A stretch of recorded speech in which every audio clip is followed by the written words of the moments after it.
2 heures des news, magazine qui vous amène au-delà de l'information avec le décryptage des différents sujets d'actualité ici au pays et dans le monde. Vous êtes sur RTGA World et nous émettons depuis Kinshasa, capitale de la République démocratique du Congo. Aujourd'hui, je suis seul à la présentation de ce magazine. Ma complice de tous les lundis et mercredis ne sera pas de la partie aujourd'hui. Elle a des petits soucis de santé. Si tout va bien, elle va être là le mercredi prochain. Mais quand cela n'est pas, madame, monsieur, je suis très heureux de vous présenter ce nouveau numéro de votre magazine que vous aimez tant, 2 heures des news. Voici déjà les sujets retenus pour ce soir. La RTGA a basculé vers la télévision numérique terrestre. Quel profit va-t-elle tirer avec cette mutation? Qu'est-ce qui va changer? Réponse tout à l'heure avec Jules Kidinda. Il est le coordonnateur du groupe des presses L'Avenir. Et notre sujet qui sera décrypté aujourd'hui, c'est la première plénière de la session extraordinaire au Sénat. Les sénateurs ont débattu sur le projet de loi portant statut de chef coutumier. Les interventions ont été plus focalisées sur les immunités à accorder à l'autorité coutumière. Nous parlerons également du dialogue politique avec les débats qu'il y a autour de la médiation. Les uns proposent que ce soit la médiation nationale et d'autres pensent qu'il faudra faire intervenir la communauté internationale pour arbitrer ce dialogue entre les Congolais. Ce sont les principaux sujets qui seront débattus ou décryptés ce soir dans le cadre de la première partie de ce magazine 2 heures des news. Mais avant d'entrer dans les vifs de tous ces sujets, permettez-moi, chers téléspectateurs, de vous donner d'abord les principaux titres qui seront développés dans notre journal télévisé de tout à l'heure. À la Chambre haute du Parlement, les sénateurs ont longuement débattu sur le projet de loi portant statut de chef coutumier en République démocratique du Congo. La question des immunités à accorder aux chefs coutumiers divise les élus des élus. La République démocratique du Congo compatit au malheur qui a frappé l'Égypte dernièrement. Ce lundi, le ministre des Affaires étrangères de la RDC a signé le registre de condoléances ouvert à l'ambassade d'Égypte à Kinshasa. Plusieurs autres personnalités ont fait également le déplacement de l'ambassade d'Égypte, parmi lesquelles Madame Christelle Mwabilou Midagou, la DG du groupe de presse L'Avenir RTGA. Voilà, ce sont les principaux titres à développer tout à l'heure. À 19h, sans plus tarder, nous allons prendre le tout premier intervenant de notre magazine, de cette première partie des 2 heures des news. Il s'agit de M. Jules Kidinda. Qui est très content. Qui est très heureux. Parce que vous vous moquez de lui. Ici même. Ouais. Sur ce plateau. Ouais, très bien. Vous n'êtes pas le seul, hein, le directeur des infos aussi. Hein, je rappelle que je comprends votre joie. Je rappelle que vous êtes coordonnateur du groupe des presses L'Avenir RTGA. 19 jours après le passage par la RDC de l'analogie à la télévision numérique terrestre, la RTGA, précisément la télévision, vient de se mettre en ordre avec l'administration, c'est-à-dire elle a basculé dans la TNT, véritable motif de satisfaction. Donc, oui, vous l'avez bien dit. La RTGA vient de se mettre en ordre avec l'administration. C'est de cela dont il s'agit. On aurait pu, comme les autres chaînes qui y étaient dans cette TNT à titre expérimental, la RTGA aurait pu également y être. Mais ce n'était pas le choix opéré par la direction générale de cette entreprise, qui est très soucieuse des lettres, des textes, et nous avons préféré, nous, qu'on n'ait rien à nous reprocher, introduire un dossier, attendre l'examen de ce dossier et basculer dans la TNT de manière digne, respectueuse. Ça ne veut pas dire que les autres ne l'ont pas fait dignement. Ils ont été à titre expérimental, mais maintenant je ne sais pas s'ils sont... Alors, quel profit la RTGA va tirer avec cette mutation vers la TNT? La qualité, vous savez, alors, je dois insister, pour l'instant, beaucoup de nos compatriotes ne disposent pas encore des téléviseurs, dotés de la TNT ou même de convertisseurs pour pouvoir capter la TNT. Pour l'instant, il y a très peu de gens qui peuvent apprécier la qualité sonore et d'image qu'il y a avec la TNT. Le principal profit que nous tirons de cela, c'est déjà d'être au point, parce que beaucoup de chaînes ne sont pas encore au point. Un moratoire a été donné aux chaînes qui n'étaient pas encore au point de pouvoir rattraper leur retard jusqu'à jusqu'à la fin de l'année. Le fait d'y être, ça veut dire que nous avons bien travaillé. Hein. Je me souviens encore de votre regard dubitatif et de votre collègue qui n'est pas là. Lorsque j'annonçais que nous y sommes. Oui. Il y a Hugo Matad aussi. Ah oui, Hugo Matad de la radio, je me souviens. Oui. Alors, est-ce que la RTGA s'est préparée? Parce que bien évidemment, dans ces bouquets, la bataille s'annonce rude, surtout par rapport au contenu. Est-ce que la RTGA a un contenu à présenter au public? Écoutez, pour l'instant, la RTGA est dans le cercle privé, dans le cercle très restreint de 10 chaînes qui sont dans la TNT gratuite. Il faut faire la différence. Il y a la TNT gratuite et puis il y a la TNT payante. La TNT payante, c'est la TNT, la télévision que vous regardez à travers les bouquets qui sont payants, c'est-à-dire StarTime ou Canal Sat ou Blue. Il y a BlueSat, je crois qu'il y a un nouveau, et un Mediasat. Il y en a plein. Voilà. Ce sont des chaînes qu'on regarde à travers ces bouquets-là. Ça, c'est la télévision payante. Voilà. Parce que tous les mois, vous devez payer un abonnement, même de 3 000 ou 9 000, mais vous payez quand même tous les mois un abonnement. La TNT dont nous parlons, c'est la TNT gratuite. Et dans cette TNT, il y a un bouquet fait par l'État congolais pour permettre à tous nos compatriotes de regarder les chaînes qu'ils regardaient auparavant gratuitement, de continuer à bénéficier de cette gratuité. Pour l'instant, il n'y a que 10 chaînes. Et la RTGA, c'est là un motif de satisfaction énorme. Vous pouvez pas c'est pas tout, hein. Vous avez du travail à faire, hein. Je boude pas mon plaisir. Vous êtes dans ce bouquet, mais c'est pas tout, hein. Vous avez gagné la bataille, non la guerre. Parce que la guerre, c'est au niveau du contenu. Il faut travailler le contenu, hein. Le reste, le contenu. On a une chance formidable de compter sur des agents comme vous. Quand vous dites on doit travailler, vous faites partie des gens sur lesquels nous comptons pour pouvoir travailler et les gens avec lesquels nous travaillons déjà pour pouvoir enrichir. Il faut pas laisser penser que le contenu de la RTGA aujourd'hui n'est pas bon. Nous avons un contenu satisfaisant et donc nous mélangeons les infos, nous mélangeons le divertissement et nous avons travaillé pour pouvoir améliorer tout cela avec déjà notre équipe de créa qui a été revigorée. Il y a 2 nouvelles têtes qui sont arrivées, ce sont des jeunes qui sont très créatifs. Et donc, sur ce plan-là, ne vous inquiétez pas, la direction générale a pris tous les moyens pour que nous continuions à nous battre dans cet univers de la TNT gratuite de manière efficace et pour remporter la bataille et pour être, vous savez que je n'aime pas être deuxième, pour être premier. Votre souci, c'est de faire de la RTGA le premier média de la RDC. Oui, bien évidemment, nous y arriverons. Vous y croyez toujours. Mais j'y crois d'autant plus que vous avez la preuve. Je vous disais que nous serons dans la TNT très rapidement, vous n'y croyez pas. Voilà, au moins si vous ne croyez pas à ma parole, croyez au moins. Qui a dit ça? Aux œuvres. Aux œuvres du PDG, pas les miennes. De l'État. Aux œuvres du PDG. Mwabilou, que nous saluons en passant. Également Madame la DG Christelle Mwabilou, qui a été présenter ses condoléances d'ailleurs à l'ambassadeur de la République arabe d'Égypte ce lundi. Voilà. Quel message vous avez adressé aux téléspectateurs de la RTGA World?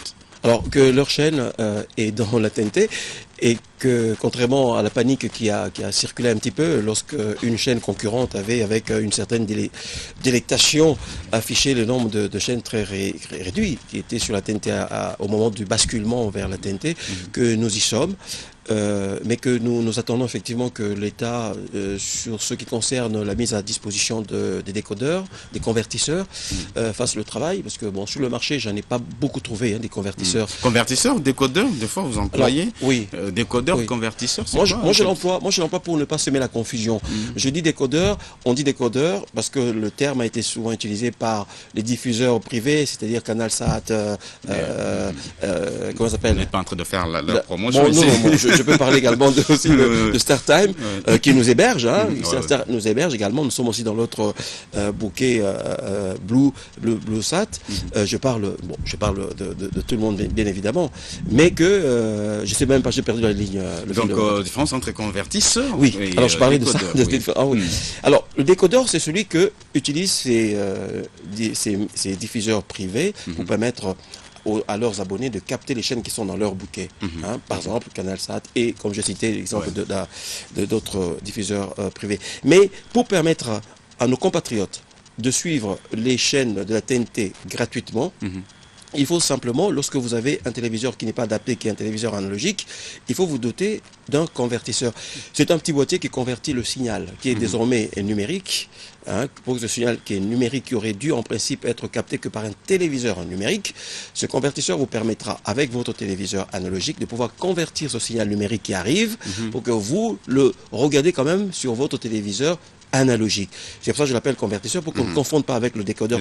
Mais le terme exact, c'est quand même décodeur. Très bien. Ce serait tout pour aujourd'hui.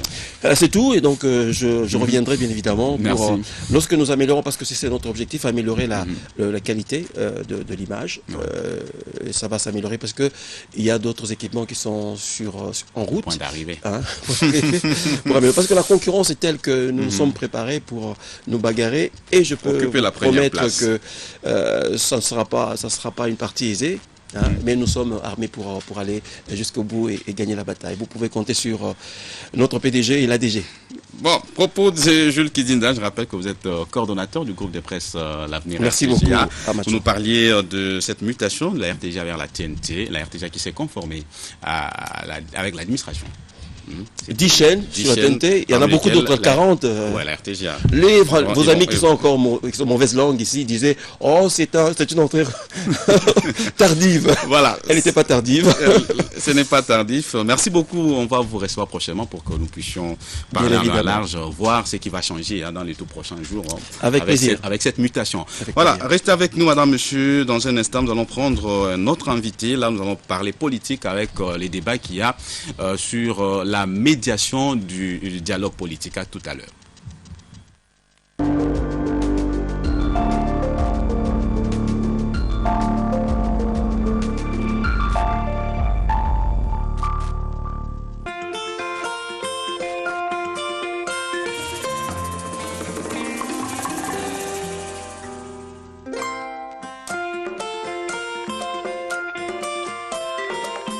Parfois, un t-shirt taché peut faire de vous une maman comblée. Dorénavant, Omo Multi-Active enlève toutes les tâches, même les plus difficiles, en une seule étape. La meilleure poudre à laver Omo contre les taches. Découvrez Férouz, un mélange unique de malt et fruits. Goûtez les délicieuses saveurs ananas et pommes.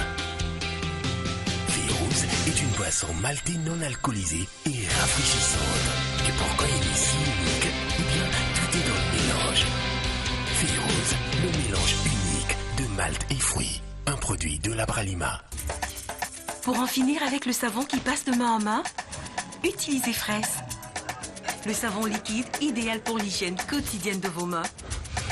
Pratique et esthétique, il se place partout. Délicatement parfumé, sa mousse onctueuse, enrichie d'actifs hydratants, nettoie en douceur toutes les mains. Avec Fraisse, se laver les mains devient un jeu d'enfant. Fraisse existe en 4 parfums. Fraisse pour des mains propres qui sentent bon. Et en version désinfectante, découvrez Novateur, le savon antibactérien pour une hygiène maximale. Il a goûté au bonheur, il répond de l'énergie. Orange, il est tout relaxé, il retrouve de la gaieté. À tout moment, Cola, un seul nom nous réunit. Soda, le meilleur des boissons gazeuses. Cola Light, c'est toujours canadienne. Lemon, elle est pétillante. Boisson canadienne, elle nous met tous en confiance. J'adore Ginger. Avec ses 8 goûts délicieux, faites votre choix. C'est toujours pareil. Les jolies nanas, les beaux grosses aiment. Les travailleurs, les bosseurs préfèrent. Les enfants, les mignons adorent. À tout moment, des 7 à 77 ans. Vivons tous. Les boissons canadiennes. À tout moment, un seul nom, Canadian Boisson.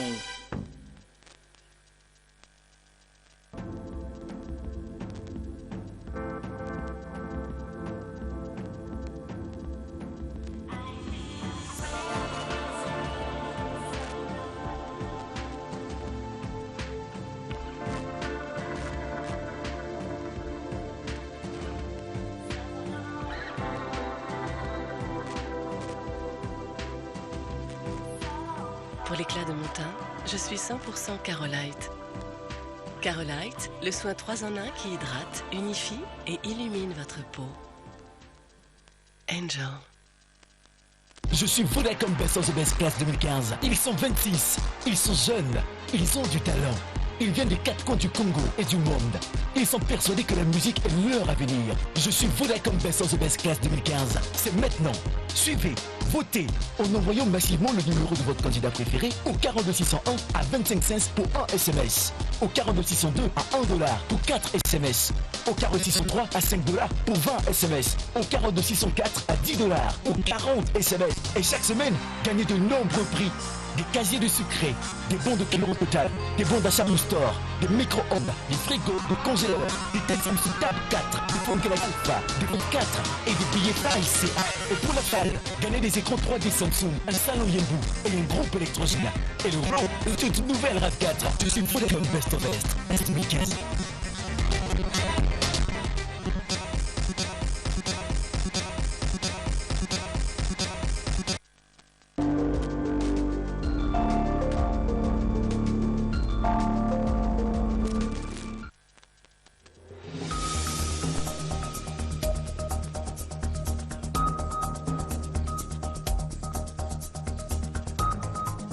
Voilà, nous sommes de retour sur ce plateau et c'est donc la première partie de 2 heures des news que vous regardez en ce moment. Il est temps pour moi de prendre le deuxième intervenant de cette tranche. Il s'agit de Maître Henri Wimboloa. Il est président de l'AUDEF. Attendez, Action pour... Alliance pour l'universalité des droits fondamentaux. Bonsoir Maître Henri Wimboloa. Bonsoir Monsieur le journaliste. Très heureux de vous avoir ce soir sur ce plateau. Avec vous, on va parler un peu de ces sujets d'actualité qui fait couler beaucoup d'encre et de salive. Il s'agit de la médiation du dialogue politique qui pourra être bientôt convoqué par le chef de l'État. Il a dit à l'issue des consultations qu'il a initiées, il pourra se prononcer par rapport à la tenue ou non de ce dialogue. Même tout porte à croire que le chef de l'État finira par convoquer ce dialogue. Alors les débats, c'est au sujet de la médiation. Il y a un camp qui est favorable à la médiation nationale et un autre camp pour la médiation internationale. Quel est votre point de vue, vous, de la société civile?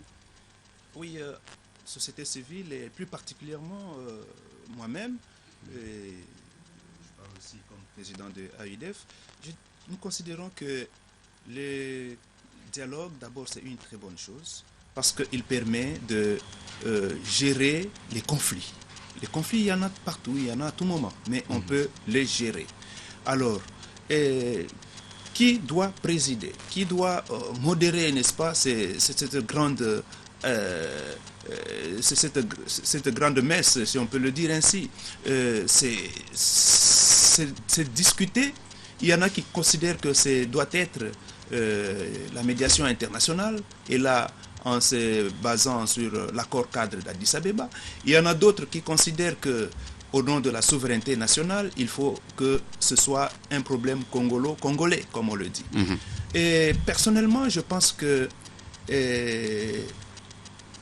il n'y a pas de grand problème. On ne devrait pas se faire trop de soucis par rapport à la question de savoir qui préside. Dès l'instant que dans notre pays, nous avons déjà connu des dialogues qui ont été gérés, co-gérés par les Congolais.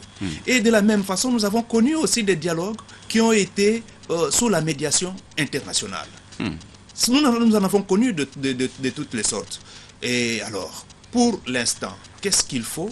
Moi, je pense qu'il appartient aux uns et aux autres de mettre de l'eau dans le vin pour voir et privilégier l'intérêt national. Vous le dites, maître, mais ceux qui soutiennent la médiation internationale, comme l'UDPS par exemple, justifient sa position par les résultats des précédentes rencontres modérées par les Congolais eux-mêmes. Il semble que ces rencontres n'ont rien donné comme résultat escompté, mais quand on prend par exemple une rencontre supervisée par la communauté internationale, là on a quand même des résultats. C'est le cas par exemple de dialogue de Sand City. Cela est vrai qu'avec le dialogue, donc le dialogue intercongolais, Sand City ou Nairobi et consorts, il y a une pesante, donc un poids sur les participants à ces dialogues, qui se disent, bon, on est en train de nous regarder, on voudrait que nous puissions aller vers l'avant, qu'on puisse trouver des solutions. Et sur le plan national, peut-être par moment, on se dit que nous sommes un État souverain, mais ceux qui sont par exemple de la majorité peuvent se dire, nous sommes de la majorité, c'est nous qui décidons, et vous êtes minoritaire, donc vous subissez la loi de la majorité. C'est autant de ces questions-là. Mais ici, nous disons que si la majorité au pouvoir considère que nous sommes face à des enjeux importants qui détermineront l'avenir de notre pays, qui détermineront tout le succès des mandats passés par le chef de l'État, le président Kabila aujourd'hui, il y a beaucoup de choses qui ont été faites, qui sont bonnes, qui sont à féliciter. Et alors, si on se dit, avec tout ce qu'on a fait pendant ce mandat, il faudrait aujourd'hui qu'au moment où il faut organiser les élections pour passer le pouvoir d'un camp à un autre ou d'une personne à une autre, il faut peut-être une table rase. Là, c'est encore un problème. Donc c'est à ce niveau que je dis, tout le vrai problème, c'est l'attitude que l'on doit afficher dans ce dialogue. Et si l'on veut rencontrer les préoccupations fondamentales de la population. Très bien, maître. Alors, est-ce que vous ne pensez pas que la tenue de ce dialogue pourra avoir l'incidence sur le calendrier électoral? Vous ne craignez pas ça? Parce que le dialogue n'est pas encore convoqué. Quand est-ce qu'il va être convoqué, on ne sait pas. De l'entretemps, il y a des élections en vue. Monsieur le journaliste, il y a certaines évidences. Certaines évidences, c'est notamment le problème des moyens financiers dont on parle, qui font défaut. C'est encore le retard qui est déjà accumulé à ce jour par rapport à certaines actions qui devraient déjà être faites par la CENI, mais faute de moyens ou pour d'autres raisons, cela n'a pas été fait. Ce qui fait qu'il ne faut pas avoir crainte, il faut voir les choses en face et savoir comment les affronter. Et c'est pour cette raison que nous considérons que, au-delà du problème du recensement l'enrôlement des nouveaux majeurs, le problème financier et tout ça et consort, il y a aussi un grand problème. C'est quoi? C'est voir comment on peut mieux gérer le pouvoir. Parce que, qu'on le veuille ou pas, qu'on le dise ou pas, le plus grand problème aujourd'hui entre l'opposition et la majorité, c'est la gestion du pouvoir et l'accès au revenu national des pays, qui par moment ne retombe pas sur le plateau c'est vous qui le dites, de la pauvre population. Qu'on le dise ou pas, c'est ça, c'est une des réalités. Et alors, comment on doit gérer ce temps-là? Il y en a qui peuvent promettre des dégâts, il y en a qui peuvent promettre la violence, il y en a qui peuvent faire autant de promesses. Mais à ce niveau, moi je dois dire, et en toute vérité, dans la politique, il y a aussi ce qu'on appelle l'imprévu. On ne sait pas tout gérer. On peut vouloir une chose et cela ne se réalise pas.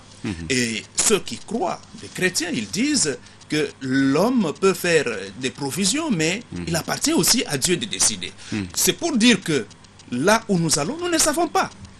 Si la majorité dit, eh ben, nous allons passer le cap et on aura des élections après 3 ans, 4 ans, 5 ans, c'est Dieu qui décide. Et de la même façon, l'opposition peut se dire, eh bien, arrivé novembre ou décembre 2016, il n'y a pas d'élection, c'est le chaos. Donc rien n'est connu. Très bien. C'est Dieu qui gère mieux. C'est Dieu qui gère mieux. On va parler un peu de vous, pour terminer. Vous venez de publier un ouvrage. Comment s'intitule cet ouvrage? Oui, nous venons de publier l'ouvrage intitulé Réflexion sur la Déclaration universelle des droits de l'homme. Valeurs, contenu et importance vue d'Afrique. C'est publié par l'Harmattan et nous attendons le bon moment avec le plaisir que vous allez nous recevoir. On pourra échanger sur la question. On en parlera prochainement, comme vous l'avez si bien dit, maître Henri Wemboulois. Je rappelle que vous êtes président de l'Alliance pour l'universalité des droits fondamentaux. Vous êtes de la société civile, bien entendu. Merci pour votre lecture par rapport à ce débat qui s'est fait autour de la médiation du dialogue politique qui sera bientôt convoqué convoqué, hein, on l'espère bien par le chef de l'État, Joseph Kabila Kabange, comme il avait dit au cours de son adresse à la nation à l'occasion du 55e anniversaire de l'indépendance de notre pays. C'était un plaisir pour moi de vous avoir ce soir sur le plateau. Un grand plaisir aussi pour moi, merci. Merci, à la prochaine. Madame, monsieur, avant de prendre dernier intervenant de cette tranche, je m'en vais vous rappeler les principaux titres qui vont être développés tout à l'heure dans notre grande édition des 19h avec Magui Mboukou Mouzembe. Voici donc le rappel des titres.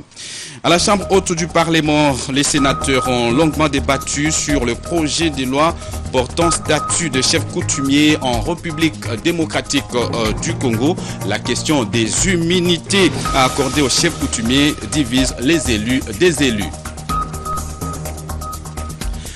La République démocratique du Congo compatit au malheur qui a frappé l'Égypte dernièrement. Ce lundi, le ministre des Affaires étrangères de la RDC a signé le registre des condoléances ouvert à l'ambassade d'Égypte à Kinshasa. Plusieurs autres personnalités ont fait également les déplacements de l'ambassade, parmi lesquels Madame Christelle Mwabilou Midagou, l'ADG du groupe des presses L'Avenir RTGA, elle est allée également a posé ou écrit quelques mots pour présenter ses condoléances à la République arabe d'Égypte. Voilà, avant de prendre nos